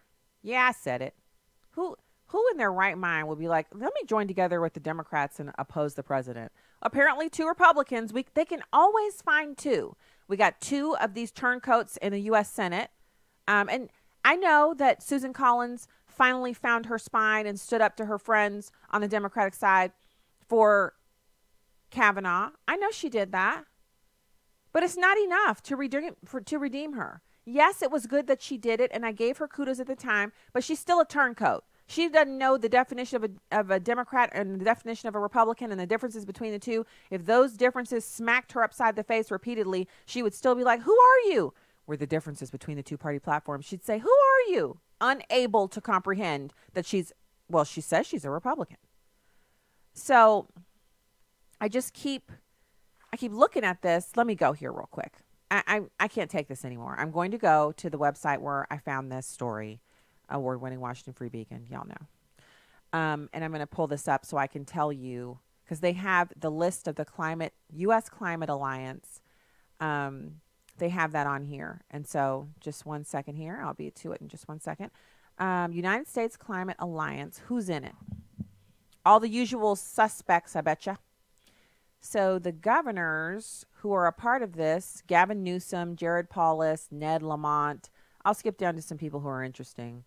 J.B. Pritzker, these leftists, David Ige from Hawaii, Massachusetts, Michigan, Minnesota, Nevada, New Jersey, New Mexico, Oregon, Puerto Rico, Rhode Island, Vermont, North Carolina, of course, Cuomo, Wisconsin, Washington State, and Ralph Northam from Virginia. So yeah, a bunch of people who they're unaware of how horrible it is that they want to do things that foreign countries want them to do instead of abiding by the Constitution.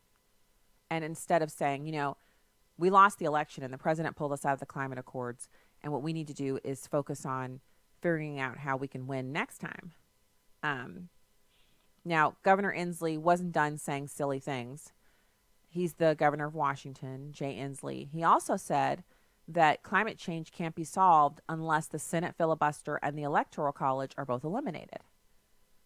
Isn't that something? So he wants to eliminate the Electoral College because he says it will defeat climate change. Now, I can tell you, and this is a horror story, so bear with me. But what happens if the Democrats are able to succeed in eliminating the Electoral College? Well, we go to mob rule, and the most liberal states in the nation will determine all of the voter outcomes. And so Democrats will have a lock on being reelected without opposition for the foreseeable future for the national elections.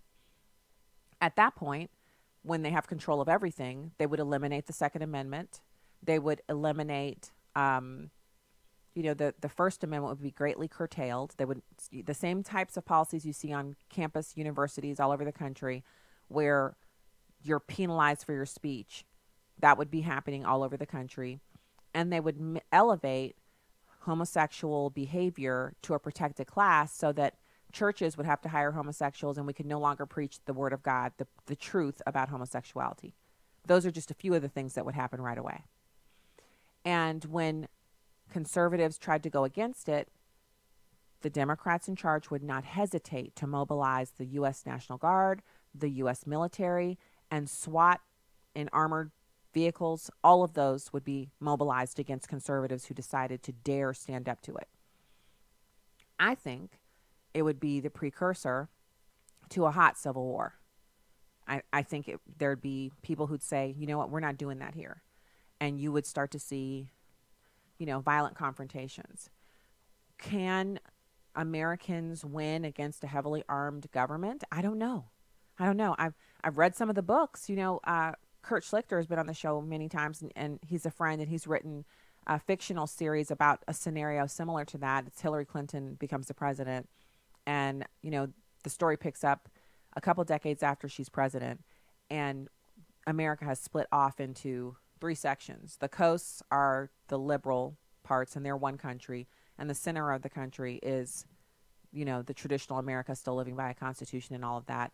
And the liberal elites have to fly back and forth from each coast, and they're living basically like glorified North Korea. And it's a fantastic book. If you haven't got it, go to Amazon.com, type in Kurt Schlichter, and these are ebooks, so you can read it right on your laptop. That's how I read them. And so it's just crazy that that's where we are, and that that's a discussion they're having, but it is. So, then the other big story, which I mentioned when I was on with Congressman Barr, is about the top Democrats sending out those subpoenas. And the deadline has passed and only 8 people have responded. Everybody else, I don't know if they're openly refusing to respond or if they're just taking their sweet time and responding, but they have not yet given up the documents. Let's listen to number 5. It was exactly what we've been seeing since this new Congress began. Chairman Nadler starts with a hypothesis. We don't like the president. We think the president's got to be guilty of something. So now we just go out and find our own facts. This is all this is, Dana. This is one of the most blatant, power attempts, grabs, and abuses, really, of a committee whose jurisdiction is so broad and so vast. But we're sitting here focused on stuff that is as Michael has just said, he's already testified. Go read. Maybe they're having trouble reading. I could get them hooked on phonics. They could go read that other stuff if they want to. But they don't need to do that. They need to just focus on what they're doing. But this is a fishing expedition. That's all it is. So what do they get out of subpoenaing people who have very little to do with anything except they have some tertiary connection to President Trump? Well, they hope in the documents, the things that they've asked, when people respond to those, that they'll get some insight into something that may have happened that could lead them down a rabbit trail that would eventually lead to something that they could say, oh, found something, found an impeachable offense. And I don't think they're going to find anything, but I do think it puts a lot of people, like the 80 or so people, 89 people who they subpoenaed, it puts them in legal jeopardy because now they're dealing with these hostile forces with subpoena power. And when they call you in to testify before them, remember, lying to Congress is an offense if you're a Republican. If you're a Democrat and you do it, you get off scot-free. And so people are concerned about that too. They don't want to be subpoenaed. they don't want to respond to the documents because after you respond, then they're like, oh, we see you answered. We have questions about your answers. Come in. And then you're on the hot seat and, it's televised and you're dealing with all of this. And it's wrong. It is a total fishing expedition and people should not be subjected to it. But that's what happens. So then there's also, I talked a little bit about the fact that Senator Roy Blunt had voted against the emergency declaration. And I don't know why he did it. And I do communicate with him sometimes, but I've never had him on the show. And I know, and I didn't get a chance to listen, so, my bad, kind of, sort of. He went on one of the shows here locally in Missouri to talk about why he voted that way, but I didn't get to hear the interview. And I still will try to get him on here, but there are some ramifications coming out of that vote that Senator Blunt took. And one of those ramifications is the Senate, we're talking about Senator Roy Blunt. He's the senior senator from the state of Missouri because Josh Hawley is the junior senator because he's the newest one. So Christian County, their Republican Party, actually disinvited Missouri U.S. Senator Roy Blunt from their annual dinner because he voted against the president. Party leaders say they're protesting the senator's vote against the emergency declaration to build a border wall. The resolution against the president actually passed in the Senate. I mean, Roy Blunt helped get that done. The senator's office tells Kentucky 3 News that the courts will settle the border issue, and he did not comment on the protest. The email that the Christian County Party chair sent to Roy Blunt is included in this story. And it's from Wanda Martens. She's a member of the Christian County Republican Central Committee. She sent an email to Blunt's office and said, "I'm so disappointed in you now I can hardly speak. Why could you not support my president in the emergency declaration? President Trump tried every available means to work with the Senate to resolve the border issue and build a much-needed wall. He is well within his presidential powers to do this." She told the senator, which the email was obtained by the Kansas City Star, that she did not want to see him when the local party holds its Lincoln and Trump Day dinner April 6th in Ozark, Missouri. It's one of the most conservative areas of the state. She said, "Please don't try to tell me that I don't understand. I understand completely." Wow. We'll be back with more after this. 2018 was the busiest year ever for 8 Days of Hope. Steve Tybert. Over 6,000 volunteers descended to Southeast Houston over a 3-week period during 8 Days of Hope 14, 15, and 16, and helped over 1,000 families rebuild their homes, all in the name of Jesus. Also, Hurricane Florence hit North Carolina. We had volunteers, leaders, and equipment in New Bern, Fayetteville, and Wilmington. And then, of course, Hurricane Michael striking the Panhandle of Florida. We were in Panama City Beach for 5 weeks, loving and serving families who had nowhere to turn. 2019 could even be busier as we plan to go back to some of these same communities to be a glimpse of who Jesus is by using the gifts he's given us to bless those who are looking for a glimmer of hope. Go to 8daysofhope.com, submit your email address, and we'll notify you of our plans in 2019. American Family Association is pleased to partner with 8 Days of Hope, and you can too. Learn more at 8daysofhope.com. Be the hands and feet of Jesus. J. Warner Wallace. I think we're blessed as Christians that we don't believe something that's not rooted in history. We believe something that had to actually occur. As Paul said, if the resurrection didn't actually occur in history, we're to be pitied. And that's the beautiful thing about Christianity, is it's something you can actually investigate. I'm grateful for that, because as an investigator, that's exactly how I came to faith. The Marriage, Family, and Life Conference is coming June 20th through 22nd. Learn more and register at urbanfamilytalk.com. The church has to take the lead in ensuring that men are properly trained for fatherhood. We have an epidemic in which boys are not growing up with their fathers. So as Christian men, we have to stand in the gap and make up the hedge so that our communities are not destroyed. When we see fatherhood as a blessing and not an inconvenience, we will see children as spiritual weapons in our arsenal. Blessed is the man whose quiver is full of them. Join us in the battle to strengthen fatherhood. urbanfamilytalk.com. This is House Call for Health. Crack open an egg, fry it up, and eat it. You've just consumed about 187 milligrams of cholesterol. If you eat 2 or 3 eggs, you've now consumed more cholesterol than is considered safe in your daily diet. A new study in the Journal of the American Medical Association finds people who eat several eggs each week have a higher risk of cardiovascular disease. Government guidelines on cholesterol have been somewhat confusing. A few years ago, we were told that anything more than 300 milligrams of cholesterol a day was bad for us. Then we were told to focus more on watching our saturated fats, not cholesterol. But this new study from Northwestern University suggests we should again count our eggs. The researchers say they're not suggesting you eliminate eggs from your diet, but you should eat them in moderation and maybe without the yolks. For more health news, go to foxnewshealth.com. House Call for Health, I'm Joy Piazza, Fox News.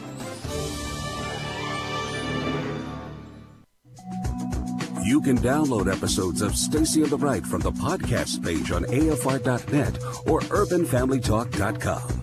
Now, back to the show on American Family Radio and Urban Family Talk.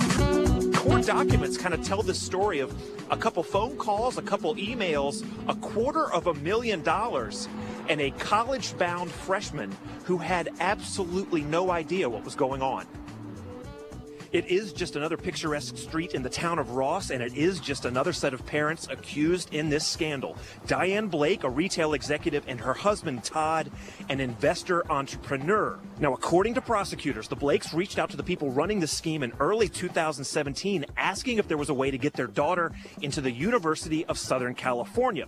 Emails were exchanged, and several months later, their daughter was getting pitched to the university as a valuable volleyball recruit by this woman, USC Associate Athletic Director Donna Heinel.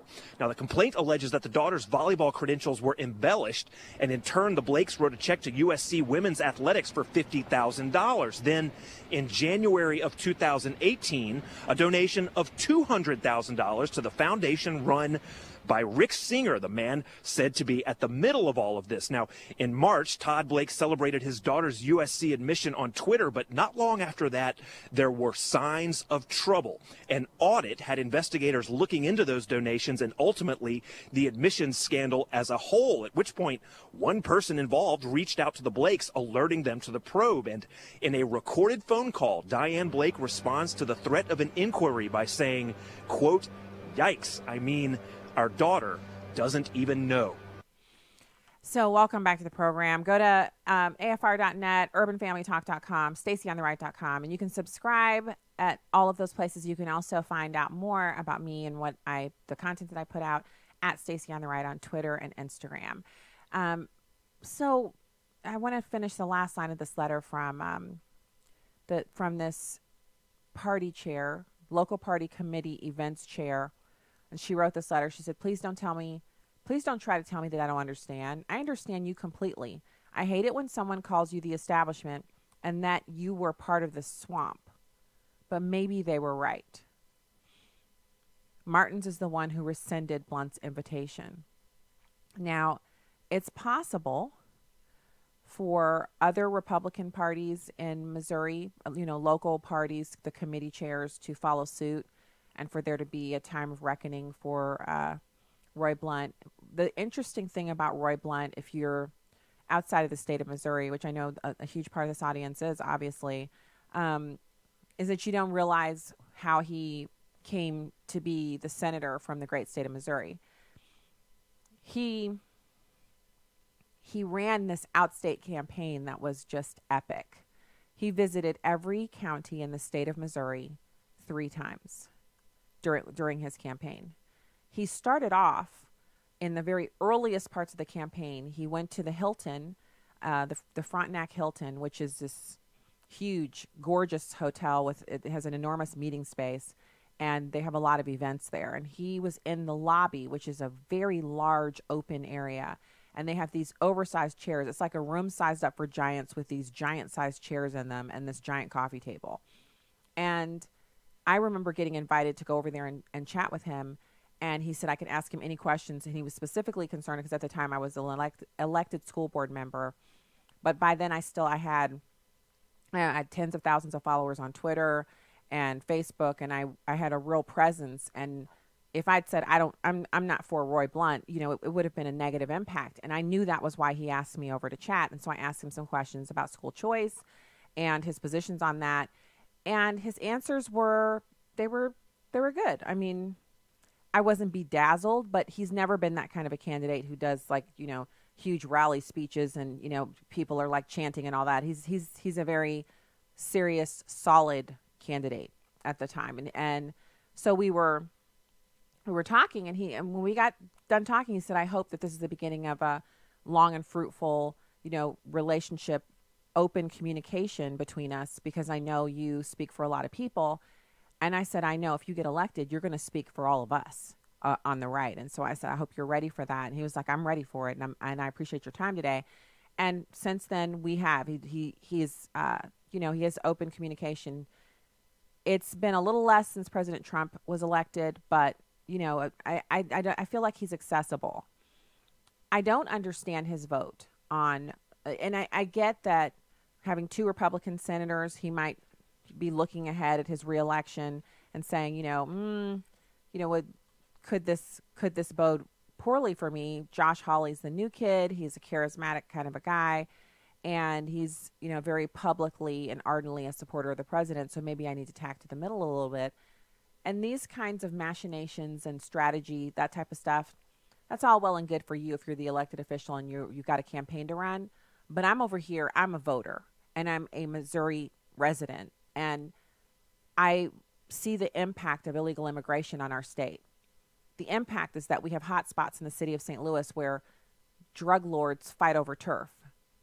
Drug lords from south of this country fight in St. Louis City over turf with local gangs, and they kill each other, and they shoot kids, they shoot grandmas, they shoot innocent bystanders. And that makes our crime rate a lot worse than it has to be. I've also noticed out here where I live, and I've talked about it before, and I don't mean to offend, but it is amusing to me when people think that because I told a story about being at the store and I didn't want to hear people speak in another language, that somehow that makes me bigoted or something. It is my right to not want to hear people speaking another language, you know, and violently accosting me with their language by yelling at me when I'm leaving the store. That's my right. Like, I don't have to justify that. And when I told that story, I mean, other things have happened since then. They've now switched over the little payment thing where you put your card in to swipe or to, you know, stick your little chip in to pay. They've switched it over so it doesn't say press 2 for Spanish or press 1 for English. You actually have to choose between the two. So the default is not English. The default is pick a language. And that's at Walmart. So it's not about hating any people. It's just about seeing these changes are coming about because we now have an increase in illegal aliens coming into the state of Missouri. And I'm not going by numbers. I'm going by what I see with my own 2 eyeballs. When the retailers start changing the language on the systems that you use, you know they're doing it for a reason. They're not doing it for fun. They're doing it because people who don't speak English are using their stuff and they want them to be able to use it. And so, you know, if I see the earliest inklings of change here in the state of Missouri, and we're right in the middle of the country, I don't know why an illegal alien would want to come live here. We're not a sanctuary city. We're not a sanctuary state. But obviously the living is pretty good here, contrary to what people say about our crime rate and how big companies are leaving. A lot of people are moving here, including illegal aliens. And I just fail to comprehend why President Trump and his emergency declaration would be a problem for Senator Roy Blunt. And so if I didn't know him at all, I'd be like, you know, I would say, well, you know, he must be some kind of a rhino, but I'm pretty sure he's not. Like I know he's not a rhino. He's pretty conservative, actually. So I don't get this. And it's fine. As a senator, he has to make decisions about what votes he's going to take, and then he has to live with the ramifications. But I'm telling you, the letter from that GOP party, you know, she's the committee chairperson for the events, and her action, she didn't take that in a silo by herself like she was just going rogue and everybody else was like, no, bring him in. She made that decision, eyes wide open, and it was a statement. She's down in the Ozarks, which is a Republican stronghold. I mean, rib-rocked conservative town. It's also the home generally speaking, down in that same area of the Hard Work U, College of the Ozarks. So this is a precursor. It's basically like a shot off the bow, like, you know, we're riding dirty with Roy Blunt. He's not one of us anymore. We gotta teach him a couple things. Who else is in?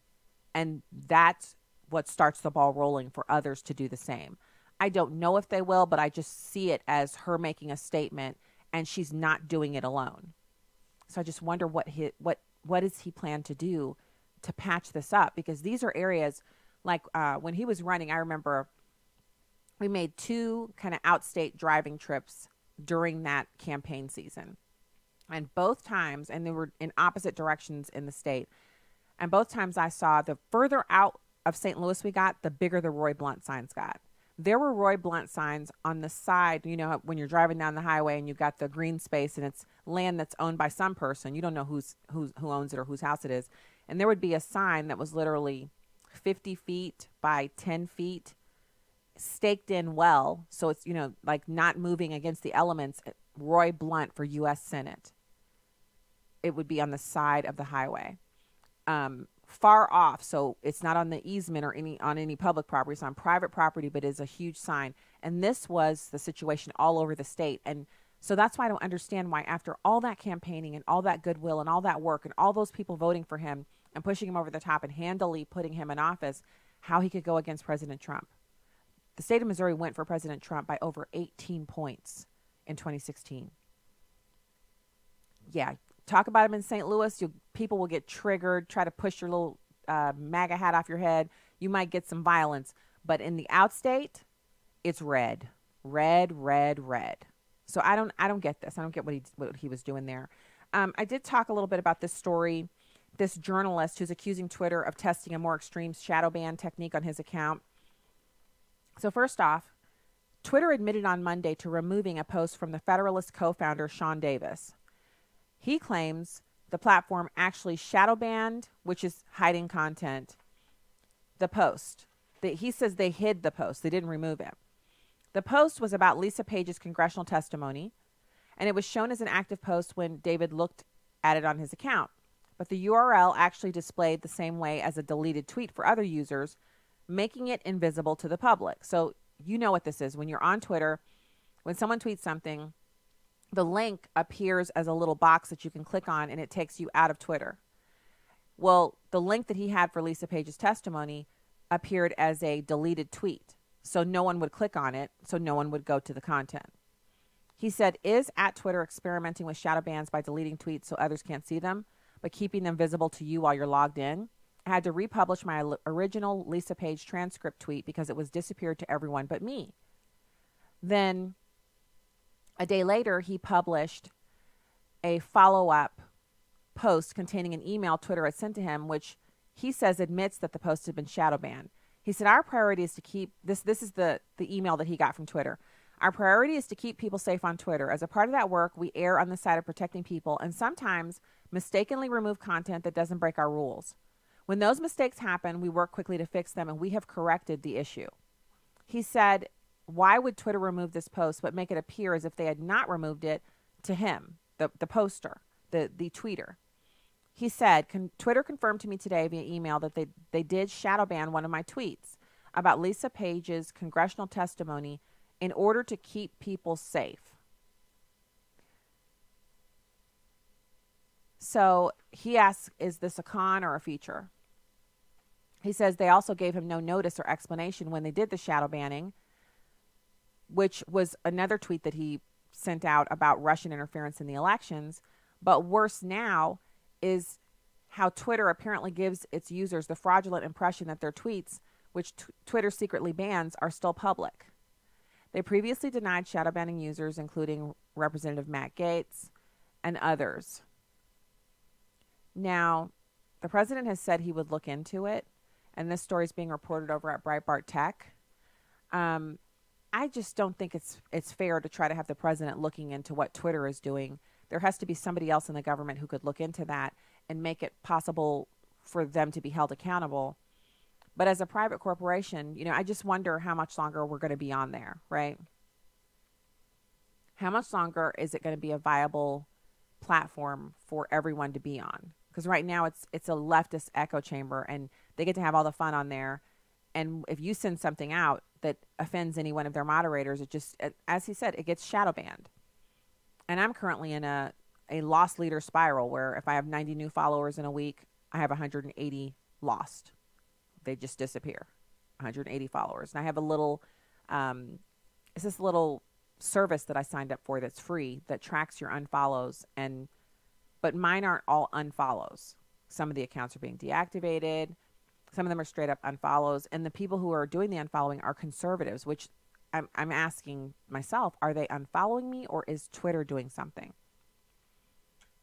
So tomorrow we'll get to the story about Portland State University, which basically they've demonized making jokes. If you make a joke and someone doesn't like it, then they can report you to the bias review team, and they don't have to tell you that they did so. They can keep their identity a secret, and then they'll come after you. We'll talk about that tomorrow.